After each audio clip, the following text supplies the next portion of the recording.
Hello, everyone, and welcome to this session of Covidence 101. We will give you some information and resources to get your review project up and running for maximum efficiency in Covidence. We will also provide a live demonstration of the Covidence platform and an overview of the systematic review workflow and how to use the platform for your review project. Today's session presenters will be Stephanie Hawkins, Community Manager, who is based in the US, Laura Miller, Head of Community, based in the UK, and my name is Delindia Green Lachlan, and I'm also based in the US. A few things before we begin. Today's session will be run in standard webinar mode. All webinar attendees will be muted. You can ask questions at any time. Please enter those into the questions box, which you will see on the right side of your screen. We will complete the entire demo first and address questions at the end. If we don't have time to answer all the questions before the session ends, we will respond directly via email afterwards. You will also receive a recording of this webinar and a survey by email afterwards.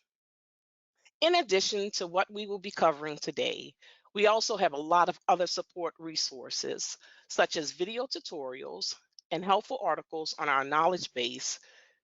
You can also email the community management team at any time by using the email address support@covidence.org. Before we jump in, I'm going to provide a little bit of contextual information about Covidence for anyone who is here that has not already used the platform. Covidence was created by and for the research community and is designed to streamline the review process from title and abstract screening through to extraction and risk of bias. The platform allows our review teams to significantly reduce the amount of time spent on reviews, meaning people can produce evidence faster. We have a full-time team based around the world, continuously working on improving the product and providing technical support to our global community. The platform is entirely cloud-based, nothing to download, and we support the world's largest community with over 300,000 users around the globe. So I will hand over now to Stephanie to begin the presentation. Thank you, Delindia, for that introduction. We'll go ahead and get started. So first, I am going to run a quick poll to see how much experience you all have with systematic reviews. So if you want to say that you're just starting out, you have some experience, or you're an expert in systematic reviews, I'll give you about a minute to fill out this poll.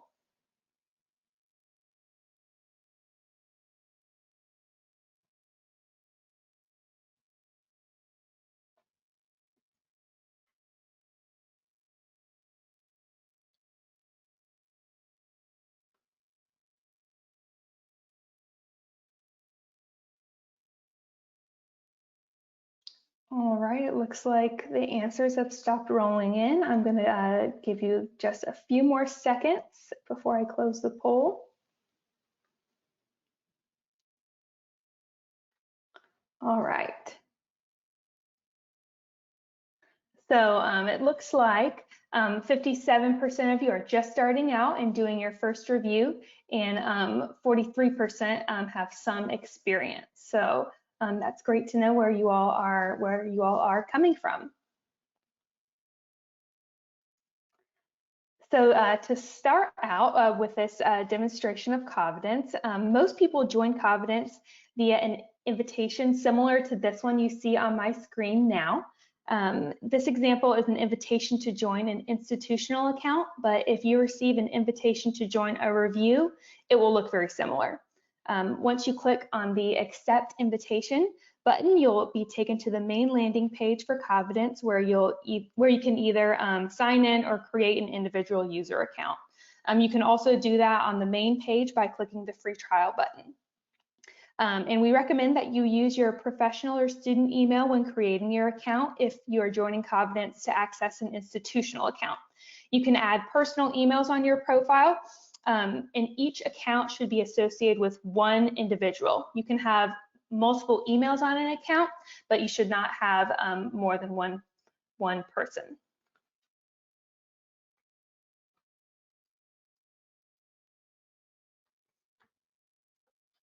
One second here, let me make sure. We've got your screen now, Stephanie. We can see the invitation. Thanks. Okay, you can see the invitation now. Okay, thank you. Sorry about that. If you couldn't see that sooner, this is the invitation I was talking about. So if you click on the accept invitation button here, it will take you to your main dashboard. So once you sign into your account, this is the first page you'll be taken to, and this is the main dashboard for all the reviews that you're working on. And the reviews are listed separately depending on whether they are in your personal account. Let me zoom in a little bit on this so you can see it a little bit better if you are working on a smaller screen.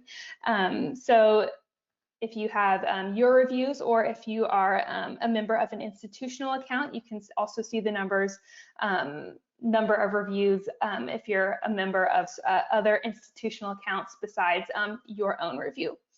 And you can also see under your name the organizations you're affiliated with. And if you click your profile here, you can add any email addresses that you want on your account.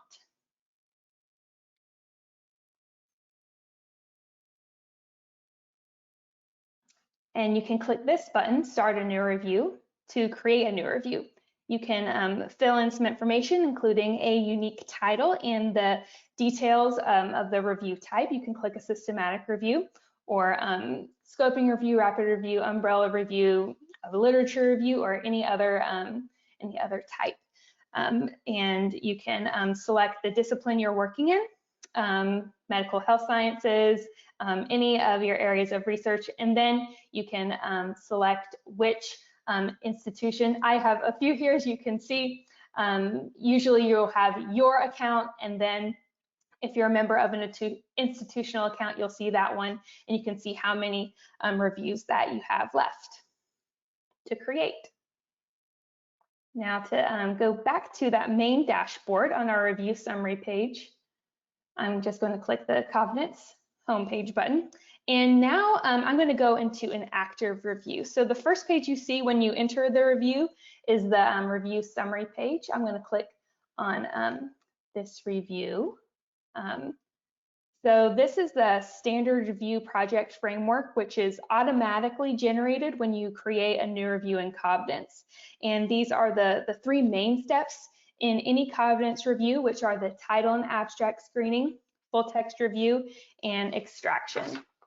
You can manage the review settings, you can import references, view the PRISMA diagram, and export data from this page. But let's begin by looking at the first step in any Covidence review, which is your import process. So this is where you bring your references into Covidence. You can import an unlimited number of references. There is a file size limit per batch of about 50 megabytes or 15,000 references, but you can import as many batches as necessary. And Covidence currently supports 3 formats for file imports, so that being the EndNote XML format, PubMed text format, or the RIS text format. And here you can select the category, which is you can select which stage you want to import your references into. Most people will select the screening phase. As you could see in the first step in a Covidence review is the title and abstract screening phase. So most people choose to import it into the screening phase. Unless you've done some screening outside of Covidence, you could import directly into the full text review, or the extraction phase, which would be the included stage. And you now also have the option to affiliate with a specific source. So if you got your file from your PubMed search, you can select that, or any of the others on our default drop-down menu, but you can add any custom source here as well under the manage sources button, and you can add any custom source you want, any custom database that you want if you don't automatically see it on our drop-down list. And then you would choose a file that you've saved locally on your computer, and then click import. You can also view your import history page here, which will tell you your sources, how many you've added to the screening phase, how many references, and if any duplicates were detected. And upon import, Covidence automatically deduplicates references against all studies within the import and against any previous imports in that review. And if you want to look at the duplicates, I'm going to go back to our review summary page and click on this duplicates button here.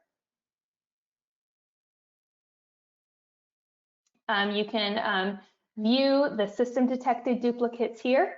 And if you look through this list and you see something's not a duplicate, you can click on not a duplicate. You can also manually mark duplicates as you go through your review. We do have a sensitive duplicate detection process, but we definitely do not want any duplicates that are not actually duplicates to slip through. So there might be some that we missed, but you can manually mark those duplicates as you go along in your review. And we do have more details about importing references in our step-by-step webinar on setting up your review if you want to watch that recording in our knowledge base. So next step in Covidence after you have imported your references is the title and abstract screening phase. So we're back here at the review summary page, as you can see on the left side, you have the team progress bar here. And this view will be the same for all reviewers working on your review, and it gives an overview of where the review is at. So whereas on the right-hand side is your personal numbers, and you can see the progress that you've made so far. So these numbers here will be what everyone in the progress bar is what everyone working on the review will see. But then these numbers here are unique to you and your Covidence login. So I'm going to click on the continue button. And clicking continue takes me to the list of titles and abstracts available for me to screen. And there are some key features here that will help speed up the screening process. You can show or hide the abstracts. You can view inclusion and exclusion criteria. Now, these inclusion and exclusion criteria will need to be entered manually based on what's important to your team and your screening process. But this is like a sticky list. So as you scroll down, you'll always have your inclusion exclusion criteria right on the top of the page as you're screening. So you can utilize this feature to help make your screening go a little bit faster. And you can also show highlights. So this is another, one second, let me show view abstracts. So you can highlight any, and again, you would want to enter in what specific keywords you want to highlight to jump off the page. Green being green being the ones that are kind of your inclusion criteria. And let me scroll down here to see if I have any red ones, and any red words highlighted as some exclusion criteria. So you can utilize those inclusion exclusion features and the highlight feature to help make screening go just a little bit faster for you and your co-reviewers. And at this point, you'll be making decisions based on a yes, no, or maybe decision based on your inclusion exclusion criteria. And when you click on one of these buttons, it will disappear off your page. And you can keep on screening here. But if you've picked up speed while you're screening and you realize, oh no, I accidentally clicked the wrong button there, you can click on that undo button and it will be just as if nothing happened. And then you can cast the correct vote. So you can vote, and based on your votes, those will move to another stage into your review, either the irrelevant references, awaiting another viewer tab. And if you are working in dual reviewer mode and you are the first person to vote, the reference will move to the awaiting other reviewer list. And our default mode is dual reviewer versus single reviewer. And then once a second vote has been cast, actually, let me back up here a second. So if you are the first person to vote on a reference, it will go to your awaiting other reviewer tab, and you will have the opportunity to change your vote here as you go on. But once that second vote is cast, then you'll no longer be able to see it in the awaiting other reviewer tab and change your vote. So if both reviewers have voted no, the reference will move into the irrelevant list. And if both voted yes or maybe, the reference will move onto the full text screening. And if one of you voted no and the other has voted yes or maybe, the reference will appear in the resolved conflicts list where a final decision can be made. So a third and adjudicating vote will be required if there is a voting conflict. And a final decision will need to be made. And due to blinding, you will not be able to see how the other reviewers have voted, just who has voted, and then you can make your final decision. And among one of our newest features is machine learning or active learning. So if you sort by most relevant, and we have an algorithm now that will see how you voted and bring the studies most relevant to your view based on your voting history up to the top, so that this can help move studies through to full text review sooner. And this is, like I said, activated when you sort by most relevant. And that's our default sorting option at the moment. And the machine learning identifies trends in the past screening behavior that are most likely to be included. And the more studies screened, the stronger the predictions will be. And one other thing I'll note while we're here in the title and abstract screening phase is you can add or delete tags. So I can see a tag right here, and this tag button is currently grayed out. But if I click this toggle here, I'll have the option to add a tag to this particular study. And we do have some default tags, but you can add any custom tags that you need to in the settings, and I'll show you the settings after this. So you can add a tag here if you just want to come back to this study, and then you can utilize the tags to then filter your study. So you can filter by that. Then you can see all of the studies tagged with that particular tag. And that filter box can also be used to search, and you can type in a keyword here within either the author field or the title and abstract, and you can be searched by your keyword that appears within this screen. And you do also have the ability to add notes on any of the references as you're screening. I will note that the notes field and the tags buttons are not blinded.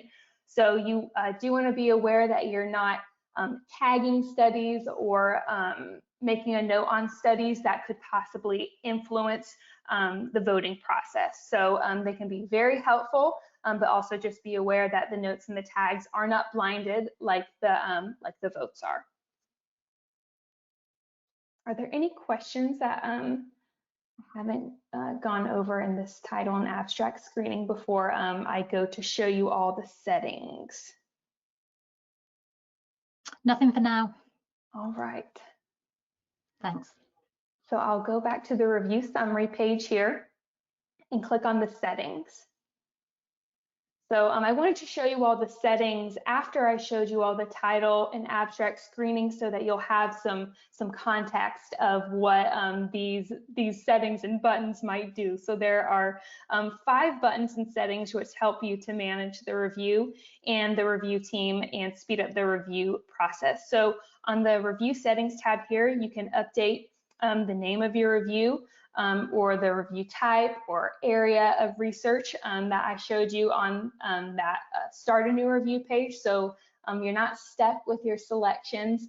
You do have the option to change it or update your review name under the review settings.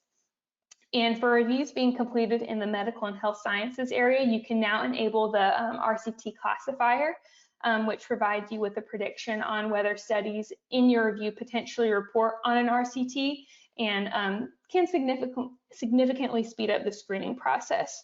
You can also add details of the date of your last search and the search strategy or any existing citations if your review is an update. So you can have your search strategy there and any in your review citation if you're updating a previous review. You can select these buttons here under reviewers required for the screening, full text, or data extraction phase. So like I mentioned, we do have, our default is 2 reviewers, but you could change that to single reviewer if you're working on like a scoping review or just a literature review and you don't require 2 votes for your systematic review. So you have the option to change that here in each stage of the process. So again, the screening phase, full text review stage, or data extraction phase. And you can also select which is your preferred data extraction tool, extraction 1 or extraction 2. Currently the default is extraction 2. But extraction 1 is better suited for intervention reviews and is the requisite for Cochrane reviews, which requires 2 reviewers to complete the data extraction and quality assessment. While the extraction 2, and I'll mention the extraction 1 is cannot be customized, but extraction 2 can be customized. And extraction 2 can be good not only for intervention reviews, but qualitative and scoping reviews as well, and allows for the single reviewer data extraction and quality assessment, unlike extraction 1. Now scroll up here to the top and click the reviewers tab.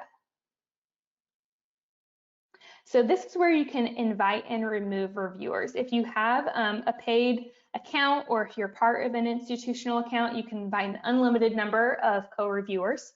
And I'll note here, you can invite anybody outside of your institution. So if you are a member of an institutional subscription, your co-reviewers do not need to be a member of your institution to be able to join. That paid or institutional account applies to your review and not the specific person's account. So you pay for 1 review and you can invite an unlimited amount of co-reviewers, and you can manage that in the settings tab by inviting or removing any reviewers if they're no longer part of your team. Next, I'll click on the team settings tab. And this can give you an overview of the overall team and individual team members' progress for the screening stages. So this is in the title and abstract screening. And there's also the progress button for the full text review stage as well, and extraction. So this kind of gives you an idea of how many you've screened so far, and you can keep an eye on how much screening has been done and kind of how much is left to do. And you can set some rules here on who can screen and resolve conflicts. So the default list would be everyone can do anything, but that you can set up some rules here where all studies must be screened by, or conflicts can be resolved by. And I'm currently listed as somebody who can resolve conflicts, and you can add or remove people in this screen. And this is for the title and abstract. You would need to do the same. So in the full text review, if you want those same or similar rules in the full text review stage, you will need to play with your settings here. And again, the default is everyone can do anything, but if you want to add specific people, you can do that as well. And next, I'll click on the criteria and exclusion reasons. You can, I showed you all that, the ability to hide or show your criteria. So this is where you would add that. Here, we have here our study designs, population outcomes. You could write your PICO question there if you wanted to do that, and your specific exclusion criteria. So this is where you would do that. And you can also manage your highlights here as well. So those words that will jump out on the page in either green to include or red to exclude, this is where you would add those specific words or word phrases here in the settings. And last but not least, here in the settings, those study tags, you can add study tags here as well. And these are useful to like identify groups of studies. You know, even if it's something that you don't want to include in your systematic review, you could maybe add a tag. If you're voting no on it, say this is actually a good you know, background information. You could utilize the tags in that way. So they're useful to identify groups because you can filter by tag.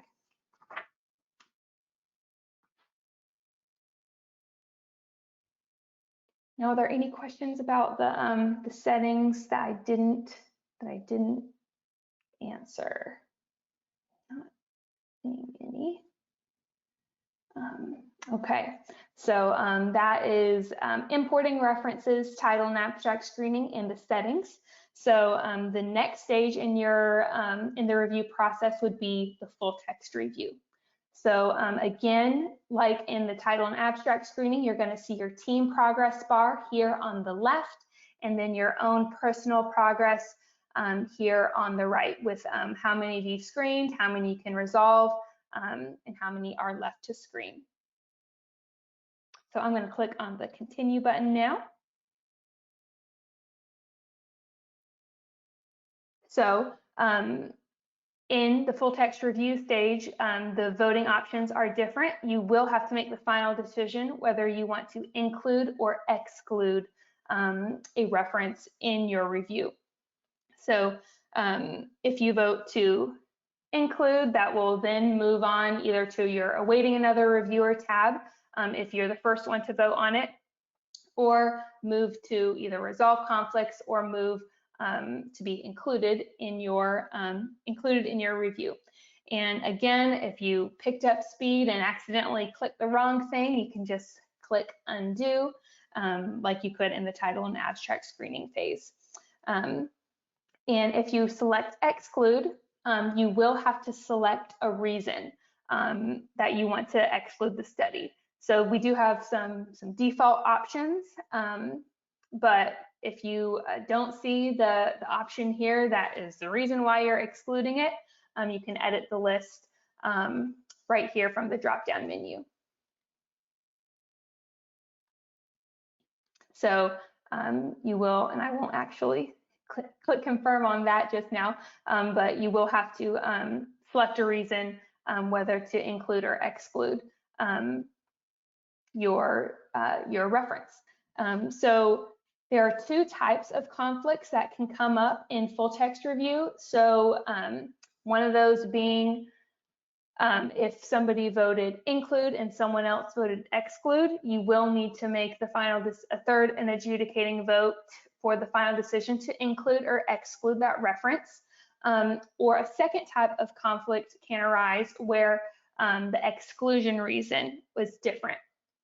So the third and adjudicating vote will need to select the primary reason for the exclusion of the particular reference.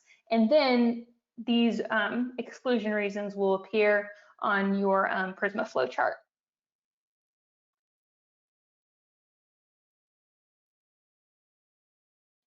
I'll go back here. And again, this awaiting other reviewer tab is going to be very similar to what it appears like in title and abstract screening. And then if both reviewers chose to exclude it, it would be your references would move to the excluded references tab here.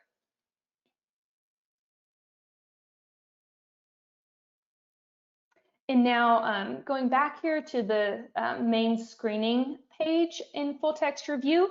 Full text review is where you would actually attach your full text PDFs to the studies. So we do have a feature where we will automatically, here's an example of one, we'll automatically upload open access articles. So we will automatically add those open access PDFs to your review. You can individually add full text articles. You can see here, this full text in particular was updated by Laura and here as well. So you can individually upload full text by either dragging and dropping or choosing a file that's saved locally to your computer, or you can link out to the full text. So those are things you can individually add, but we also have a bulk PDF upload feature as well. So here you would you could export the list of studies that need a full text, and then you can import that into your reference manager like EndNote or Zotero, and then you can use the reference manager to source the PDF and then export the PDF and XML file locally to your computer, then upload that along with the PDFs back into Covidence for a bulk upload. And again, this works with Zotero or EndNote. So those are some options here. I won't go into too much detail on this because it does take some time, and we do actually have a whole entire webinar dedicated to the bulk PDF upload process and the full text review PDF load process. So you can check out that that recording we have, and I believe we're going to have another webinar on the bulk upload in July as well. So I won't go into too much detail there, but just know that this is an available option.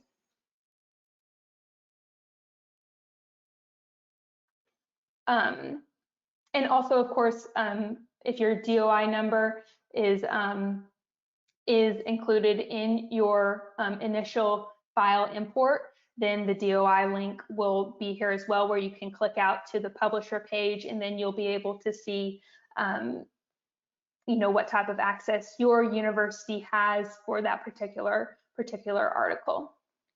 So also the DOI is an option as well.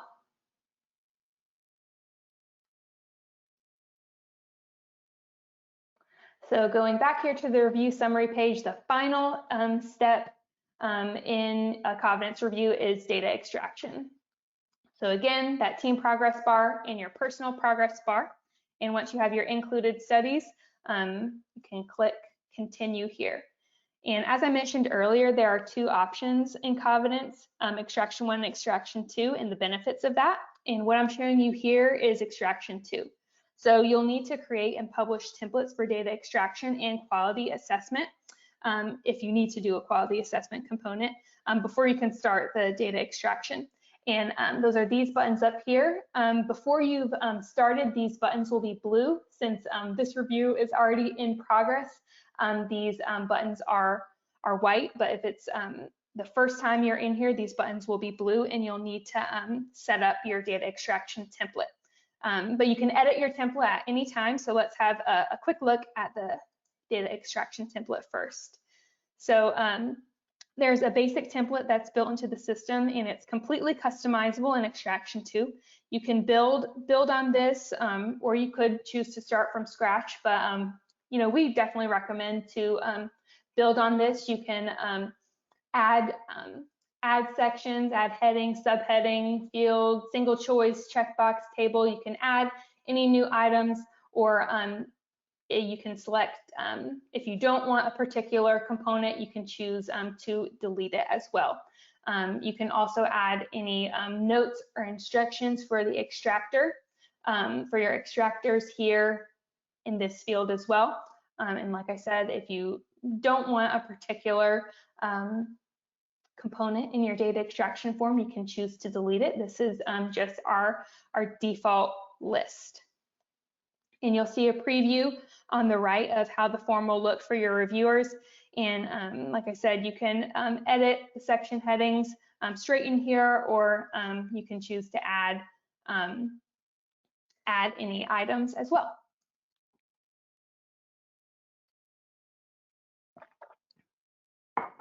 One thing I'll note here too is you can choose to drag and reorder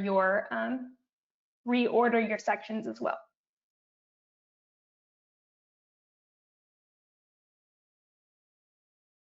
Okay, and then you can choose to save as a draft or publish that template.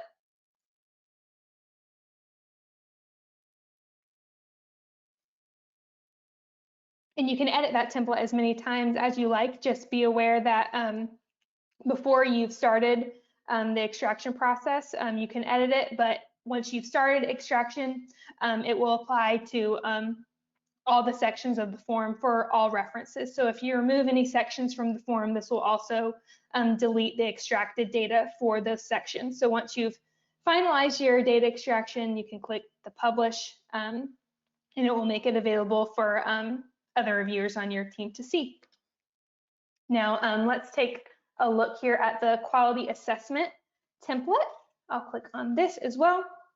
And the quality assessment is automatically pre-populated with the Cochrane Risk of Bias tool version 1, but you can again start from scratch here as well, or adapt your own quality assessment tool and add additional quality assessment ratings or judgments, or even choose to change the domain name as well.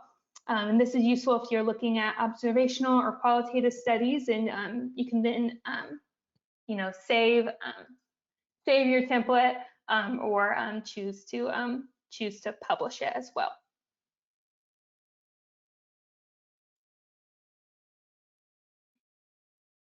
So once you've published your extraction and quality assessment templates, you can start the extraction process. So I will just click on this example here that I've already clicked begin extraction. I'm going to click continue extraction.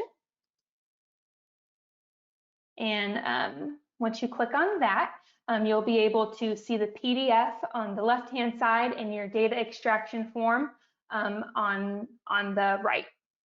And you can fill out your sections here based on the information here. And we've recently really improved our PDF experience in data extraction.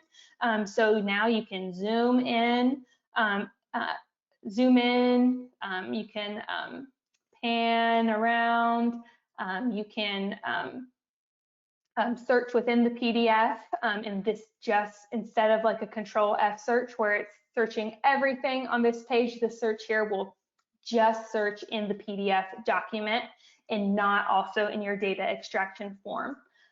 So that's very handy. Also improved copy and paste as well.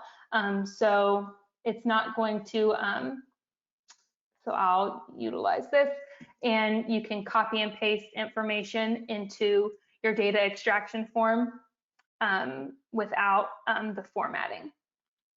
So you can copy and paste there as well. So once you decide that you're ready to make your completed data extraction form or quality assessment form available for your other reviewers to resolve for consensus, you can click save or send for consensus if you've completed this form here. So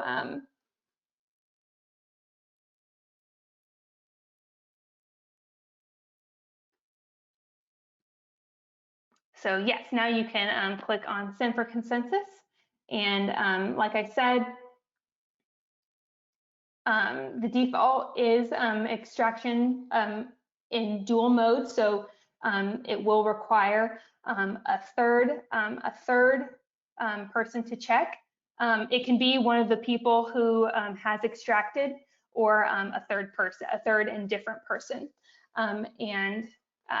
So I'm going to go over to this tab here for consensus required, and you'll be able to see that consensus is in progress. If for some reason somebody else needs to complete the consensus process, then who's first clicked on a particular study. So if I click on begin consensus here, it will automatically assign me to complete consensus, but you can always manage reviewers, and instead of Laura being the consensus reviewer, you can change it to someone else on your team. I'm going to change this to myself, and you'll have the option to preserve your consensus data or clear your consensus data. I'm going to choose to preserve any data that Laura has plugged in, and you can do this. This works in the data extraction process as well, not just for consensus. So you can change your reviewers as well, because the first person who clicks on a study will be the one automatically assigned to it. I'll go ahead and click save and click on begin consensus. You can update. So all these buttons that you see here where a decision is required, you can write in your particular consensus here. It does not have to be the same as either of the reviewers. You can add whatever you feel is appropriate here in this final decision tab. And then once you've done this, you can click save, and you can go on to complete consensus as well. So you can also do this in quality assessment as well. And it will show here that there are four decisions that need to be made, and I'll just click save here. And I'll go back to my extraction page, and I won't spend too much time on this because I already see we're at 10:47. I want to make sure I show you the PRISMA flowchart and our export features. So I'm going to go back here to the review summary page, and let's click on export first. So here you can export lists of references. You can export lists of references at any stage of your review. So what's currently in your title and abstract screening, what's currently in your included studies, you can export those lists, and you can select the format as well. You can export those in CSV format, or you can export them in a format that you can load into your particular reference manager that you use. You can also export your inter-rater reliability scores or your CAPA scores for title and abstract screening and full text review to see the level in which you and your co-reviewers have agreed on your voting. And last but not least, you can export your data extraction as well and export that into CSV. And anything that you choose to export will then come up here to be then downloaded. So that is your export option. And if you were using Extraction 1 or doing a Cochrane review, you'll see a built-in pathway for exporting information to be imported directly into RevMan Web.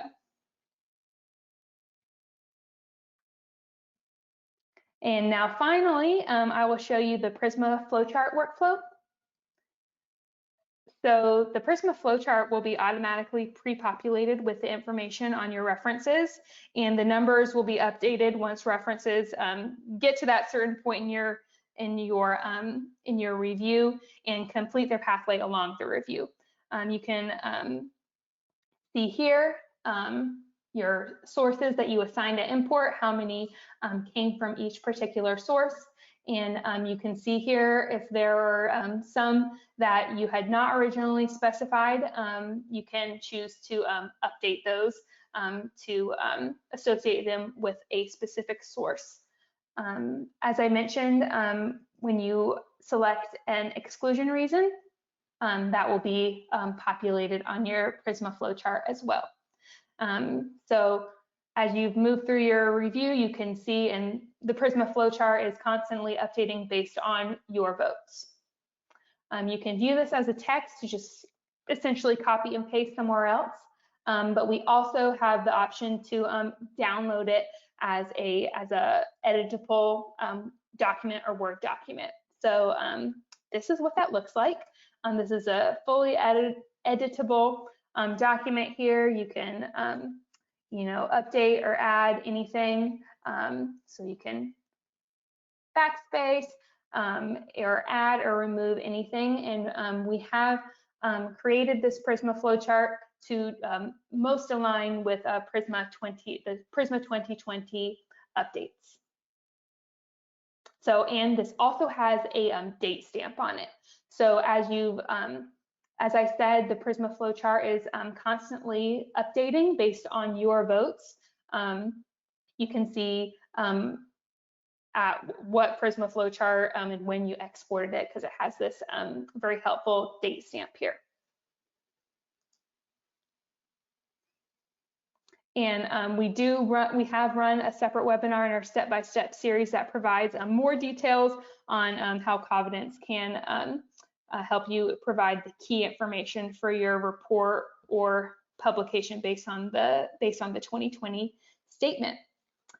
So that completes the overview of the review project framework in Covidence. If you have any questions, you can write those in the chat, in the question box. And I know Laura and Delindia have been answering those along the way here, but if there's any questions that I can answer now, I will do so. Yes, Stephanie, I don't believe we have any more questions. However, one person asked that you demo how to upload a PDF, a single PDF. Oh, sure. Yes. Let me see here. So you will you upload PDFs in the full text review and not any earlier in your stage, or not in any earlier stage in the review process. So let me see here if I have a PDF. 1 second. Let me. Oh yeah, I think I have one over here. So you would just click on the upload full text and you can choose a file. I think I have some in my downloads here. And this is not the correct PDF exactly for this particular review, but this is just for the sake of demonstration. You can just individually import and then click finish, and then ta-da, you should be able to view the PDF. And let's see which one I even upload here. Okay, so there you go. And you can manage the full text as well if you want to remove it. If you accidentally imported or uploaded the incorrect file, you can manage that. And you can upload multiple PDFs and choose which one you want to be the primary PDF. So, you know, if there is any information you wanted to add, you can do that way. And then it will show here full text uploaded by Stephanie, myself. Stephanie, there's a follow-up question. If this user has a folder with all their PDFs, what would they then do? So there's a couple of things in Covidence. There's a bulk upload feature, which we haven't demoed on this webinar, but is available to view on our knowledge base. If you search for previous webinars, you'll be able to find a walkthrough of that. So that's the process if you have things to upload in bulk. And then the alternative is the single upload that Stephanie has just demonstrated. Yes. So if you do have a folder, what might be, you can either upload. So the way our bulk upload works is for it to be connected to a reference manager, because that will have the two folders with the RIS file and the PDFs. So the bulk upload works with a reference manager. If you just have your PDF saved locally to your computer, the best way to go about it would be to choose to do the individual uploads. And I'll mention here,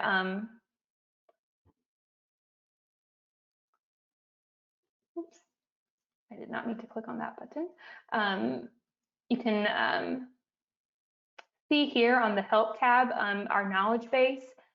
So we have extensive information here on, we are constantly updating this, and you can you know, check this out if you have any questions. We have information here on really all stages of the process. You can search within. So our knowledge base is pretty comprehensive, and you can also see the latest changes here. So I've mentioned you know, the improved PDF viewing experience during the data extraction. You can view that as well.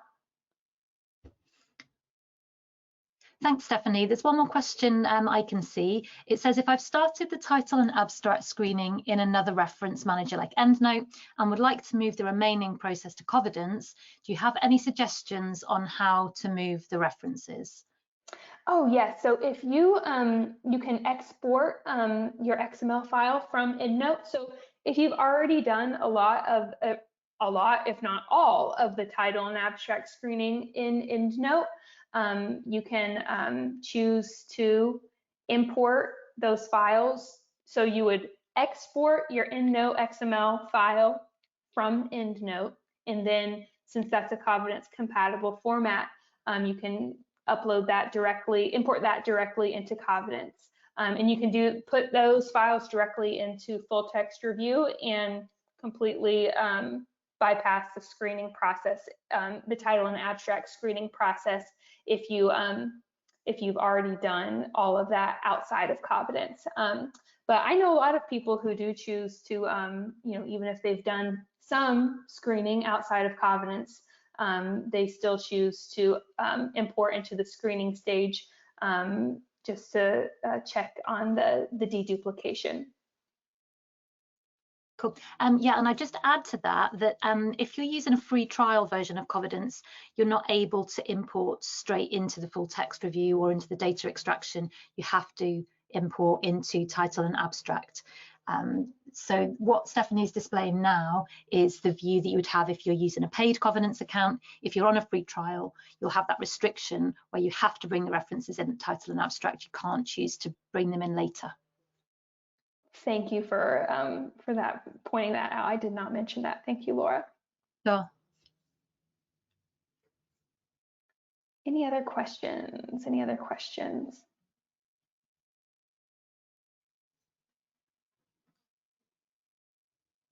No, I think we've answered them all. Okay. As I mentioned, you can sign up for a free trial, sign in, and I pointed out our knowledge base. But if for some reason that does not answer your question, we are more than happy to help assist you. And you can get in contact with us at support@covidence.org. And me, Delinda, and Laura are all working off that inbox. So you might, if you've written in before, you might have gotten a response from one of us. But our team's based around the world, so in lots of different time zones, as I'm sure who all of you are listening are based around the world as well. So we really do aim to provide a timely response to your queries. And we do have a couple more webinars in June. So if you're interested in signing up for those, so the Extracting Data and Assessing Quality in Extraction 2 is coming up on June 20th. Make note that that is New Zealand time, so that might change the day based off of your conversion of where you are in the world. But even if you're not able to make the live webinar, you can always register, and we will follow up with the recording. And all of you today, this will be recorded, and the recording will be sent to your email along with a survey and a certificate of completion that will be sent to you in about 24 hours from this session.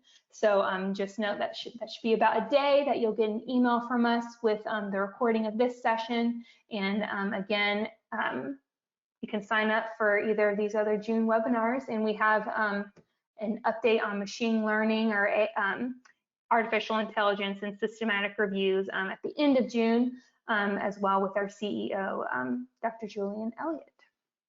And I've been mentioning the step-by-step webinar series that we have that go into in-depth on all of the things I've mentioned here in a little more detail. As we add more features to make our product better, we jam-pack these 101 sessions, and we've done these step-by-step webinars for kind of a more of a deep dive on our features. So you can learn more about them, and our recordings are posted in our recent webinars on our knowledge base.